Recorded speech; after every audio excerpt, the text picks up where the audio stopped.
नमस्ते बच्चों, आज हम 8th क्लास में 13वां पाठ का पहला पाठ जहाँ पहिया है पाठ पढ़ाने जा रहे हैं। इस पाठ के लेखक है पी साईनाथ। कौन है? पी साईनाथ इस पाठ के लेखक है। कठिन शब्दों की हम बात कर ले बच्चों, तो हमारा पहला ये कठिन शब्द है आंदोलन। आंदोलन का मतलब होता है क्रांति। अजीब का मतलब होता है विचित्र। नव साक्षर का मतलब होता है अभी अभी सीखना, जो नया नया सीखता है ना उसको नव साक्षर कहते हैं। ग्रामीण का मतलब गांव की। लात मारना का मतलब त्यागना। अभी व्यक्त करना का मतलब होता है प्रकट करना। कौशल का मतलब निपुणता। प्रतीक का मतलब होता है चिन्ह। इच्छा का मतलब बच्चों होता है चाह। और प्रशिक्षण शिविर का मतलब होता है जहाँ परीक्षण को लेने वाले जो है वह स्थान जहाँ गुण और कौशल सिखाया जाता है। कहीं भी प्रशिक्षण लेने के लिए हम जाते हैं तो वहाँ हमें गुण और कौशल सिखाया जाता है कि इस कार्य को करने के लिए क्या क्या गुण होने चाहिए और कौन सा कौशल आप में आना है, तब जाकर के हम ट्रेंड कहलाते हैं। तो आज हम इसका पहला पाठ पढ़ा रहे हैं जहाँ पहिया है। पुंडुकोट्टई जो कि तमिलनाडु में है। साइकिल चलाना एक सामाजिक आंदोलन है। कुछ अजीब सी बात है नहीं यहाँ की, लेकिन चौंकने की बात नहीं है। पुंडुकोट्टई जिले की हजारों नव साक्षर ग्रामीण महिलाओं के लिए ये एक आम बात है। साइकिल चलाना, अपने पिछड़ेपन पर लात मारने, अपना विरोध व्यक्त करने और उन जंजीरों को तोड़ने का जिनमें वे जकड़े हुए कोई न कोई तरीका लोग निकाल ही लेते हैं। कभी कभी ये तरीके बड़े अजीबोगरीब लगते हैं। अक्सर हम यहाँ देखते हैं ना बच्चों कि हमारे इधर की महिलाएं हैं वो साइकिल नहीं चलाती, हाँ मोटरसाइकिल चला लेती है, लेकिन अमूमन स्त्रियां हैं वो आजकल के ज़माने में तो देखो बड़े बड़े वाहन, 4 पहिया वाहन भी चलाती है, लेकिन साइकिल चलाना यहाँ के लोगों का शौक़ कम है। लेकिन तमिलनाडु की हम बात करें तो वहाँ कम पैसों यानी कम खर्चे में अपने वाहन की जो परिपाटी है उसको ज़िंदा रखने के लिए स्त्रियां पहले साइकिल चलाती है।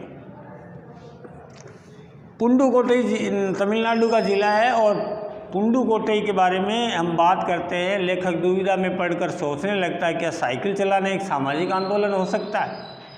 लेखक अपने ही प्रश्न का उत्तर देते हुए अपने ही मन में ये बात कह रहा है कि ये अजीब बात है, क्योंकि साइकिल चलाना यानी साइकिल का पहिया किस तरह से समाज में बदलाव ला सकता है, कैसे एक आंदोलन का रूप ले सकता है। लेकिन लेखक अपने प्रश्न को सही साबित करने के लिए कहता है कि इसमें हैरान होने की कोई बात नहीं है, क्योंकि पुंडुकोट्टई जिले की हजारों नव साक्षर ग्रामीण महिलाओं के लिए ये एक आम बात हो गई है। हमारे इधर ग्रामीण या शहरी महिलाओं को आपने सबसे कम साइकिल चलाते हुए देखा होगा। आज पुंडुकोट्टई में हजारों नव साक्षर महिलाओं की तरफ हम ध्यान दें तो जहाँ देखो साइकिल चलाती हुई महिलाएं नज़र आती है ना। शरीर भी फिट रहता है और पेट्रोल वगैरह की बचत भी होती है, यानी ऊर्जा की बचत भी वो करती है। उन्होंने आत्मनिर्भर होकर के ये साबित कर दिया है कि महिलाएं किसी से कम नहीं हैं। लेकिन कहते हैं कि लोग अपने पिछड़ेपन से छुटकारा पाने के लिए, किसी बात का विरोध प्रकट करने के लिए, जंजीरों को तोड़ने के लिए इनसे जकड़े हुए कोई न कोई वो नया नया तरीका निकालते हैं। और लेखक कहता है कि लोग जिन तरीकों को अपने कष्टों के निवारण के लिए चुनते हुए कभी कभी अजीबोगरीब स्थिति में होते हैं, है ना। जैसे आप देखो बड़े बड़े टाइप के आंदोलन होते हैं, कहीं बिल्कुल चुपचाप होकर के आंदोलन करते हैं, कहीं ज़ोर ज़ोर से नारे लगा करके आंदोलन करते हैं, कभी स्ट्राइक कर देते हैं, हड़ताल कर देते हैं, कभी बंद कर देते हैं। कभी कभी आपने सोचा ना, सुना भी होगा कि भारत बंद का है, कभी मान लो रेल रोक लेते हैं, कभी कुछ, मतलब उनका मेन मकसद यही होता है कि सरकार का ध्यान अपनी ओर खींचना, समाज का ध्यान अपनी ओर खींचना, जिसके कारण जिस बात की सरकार सुनवाई नहीं करती है उसको उसका ध्यानाकर्षण करना। तो भारत में सर्वाधिक गरीब जिलों में से एक है पुडुकोट्टई। पिछले दिनों यहाँ की ग्रामीण महिलाओं ने अपनी स्वाधीनता, आज़ादी और गतिशीलता को व्यक्त करने के लिए प्रतीक के रूप में साइकिल को चुना है। यानी वहाँ एक आंदोलन है साइकिल चलाना।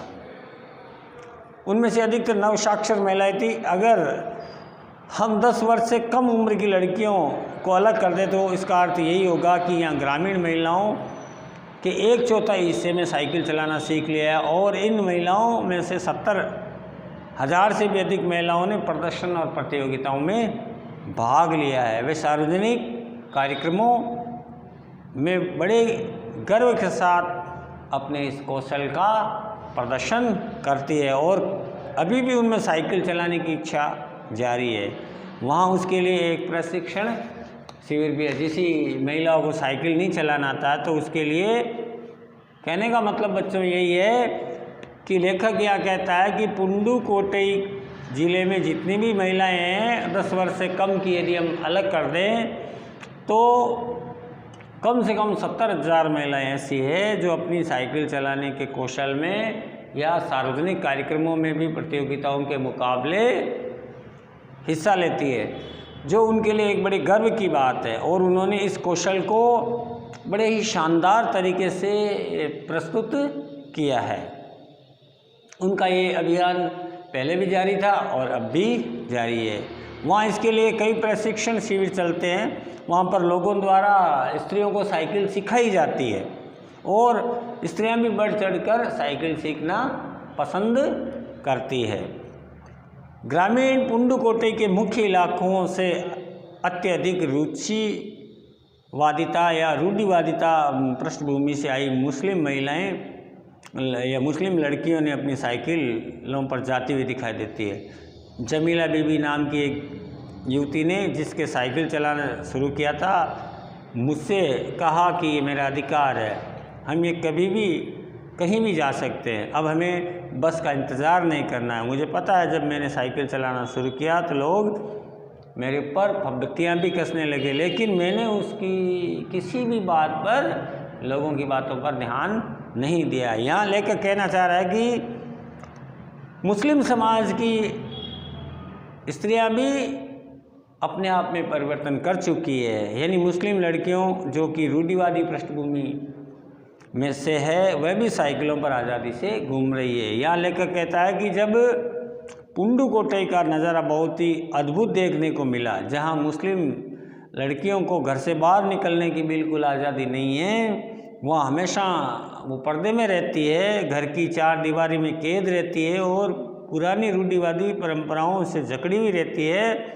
वहाँ यदि हम पुडुकोट्टई इलाके की बात करें तो वहाँ की महिलाएं अब बढ़ चढ़कर साइकिल चलाना सीख रही है और उन्होंने कईयों ने सीख भी लिया है और अब चारों तरफ यही दिखाई देती है। जमीला बीबी जो कि एक मुस्लिम युवती है जिसने साइकिल चलाना शुरू किया, लेखक से कहती है कि ये हमारा अधिकार है, जिस तरह पुरुषों को आज़ादी है तो स्त्रियों को क्यों नहीं। अब वह किसी भी वाहन का या बस का इंतज़ार नहीं करती, बल्कि साइकिल चलाने से वो माहिर है। घर के बाहर निकल कर के अपने काम वो स्वयं कर लेती है और जिस प्रकार पुरुषों को उनके अधिकार दिए गए हैं तो स्त्रियों को भी देखिए, संविधान में स्त्री पुरुष में कोई भेदभाव नहीं है, सभी को समान अधिकार है।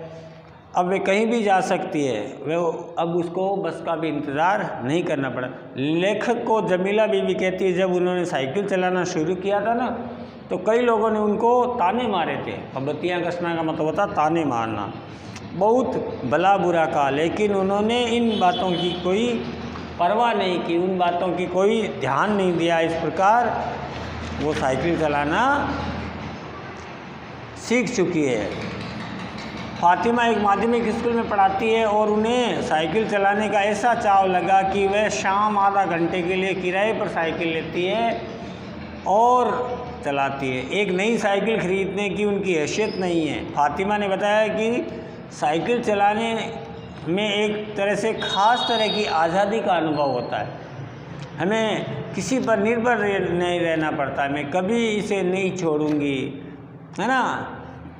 जमीला, फातिमा और उनकी मित्र अवकनी, इन सबकी उम्र 20 वर्ष के आसपास है और उन्होंने एक ही समुदाय के अनेक युवतियों से साइकिल चलाना सीखा और उन्होंने दूसरों को भी सिखाया। यहाँ मतलब लेखक कह रहा है कि फातिमा एक माध्यमिक स्कूल में पढ़ती है और उन्हें साइकिल चलाने का ऐसा शौक़ लगा कि वह हर समय आधा घंटा साइकिल चलाती है, क्योंकि उनकी आर्थिक स्थिति ठीक नहीं है, नई साइकिल खरीद नहीं सकती, इसलिए वो साइकिल किराए पर लेकर के चलाना पसंद करती है। देखो बच्चों, साइकिल चलाना एक स्वाभाविक स्वतंत्रता है।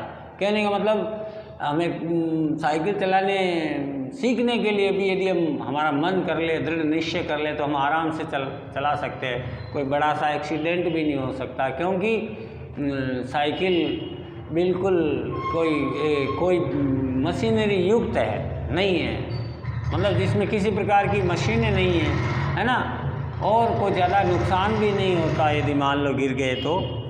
फातिमा आगे लिखती है कि साइकिल चलाने में उनकी खास आज़ादी का एहसास होता है। आप भी बच्चों जब पढ़ाई करके घंटा 2 घंटा आपको खेलने के लिए मिलता है या कभी साइकिल चलाने के लिए, मैंने तो देखा बच्चे बिल्कुल निष्फिक्र होकर के बड़े मनोरंजन ढंग से है वो उसको चलाते हैं।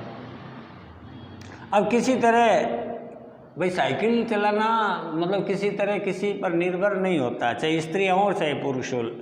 साइकिल के द्वारा वो कहीं भी आ जा सकते हैं सहज रूप से, ठीक है ना, आश्रित नहीं रहना पड़ता। फातिमा कहती है कि वे कभी भी साइकिल चलाना नहीं छोड़ेगी। जमीला, फातिमा और उसकी मित्र अवकनी अब तीनों ही अच्छी मित्र हो गई है और इनकी उम्र भी 20 वर्ष के आसपास है। उन्होंने अपने समुदाय की अनेक युवतियों को साइकिल चलाना सिखा भी दिया है। साइकिल चलाना अपने आप पे कॉन्फिडेंस होता है बच्चों, और तुरंत काम हम आराम से कर सकते हैं कम खर्चे में। अपनी आज़ादी की लड़ाई लड़े, पूरे समाज पूरे समुदाय की लड़ाई लड़े, अपनी सबकी भलाई है, और जमीला, फातिमा और अवकनी ने ये कर दिखाया। तो बच्चों, भारत की स्त्रियां कम नहीं हैं, यदि वो अपने मन में धार ले कि ये काम करना है तो वो करके रहती है। आज देख लो हवाई जहाज, जेट विमान, ट्रेन्स है, ये सब तरह की चीज़ों में कंधे से कंधा मिला करके पुरुषों का साथ देती है और कार्य करती है। तो इसका अगला भाग हम सेकंड भाग अगले वीडियो में पढ़ाएंगे। आज के सवाल आप नोट कर लीजिए, आपको कॉपी में करना है।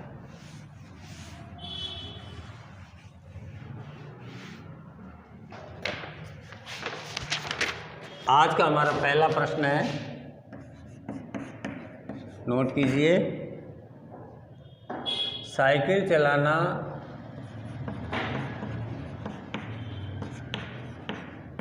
साइकिल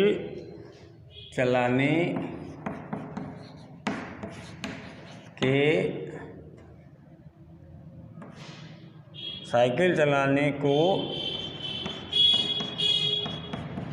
सामाजिक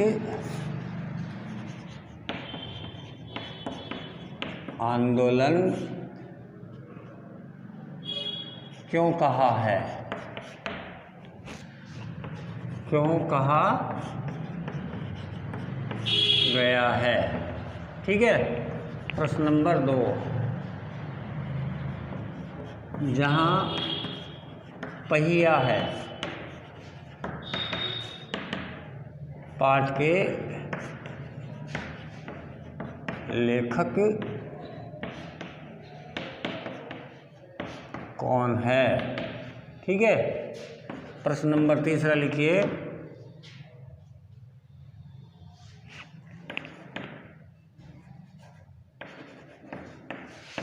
इस पाठ में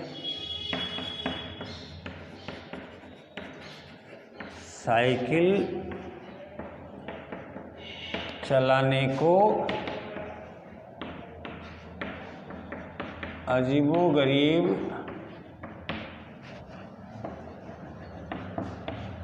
क्यों कहा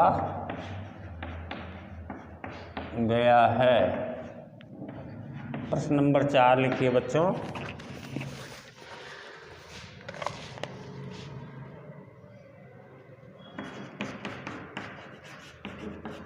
ग्रामीण महिलाओं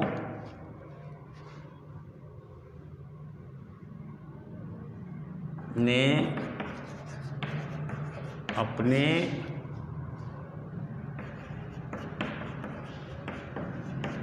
कौशल का प्रदर्शन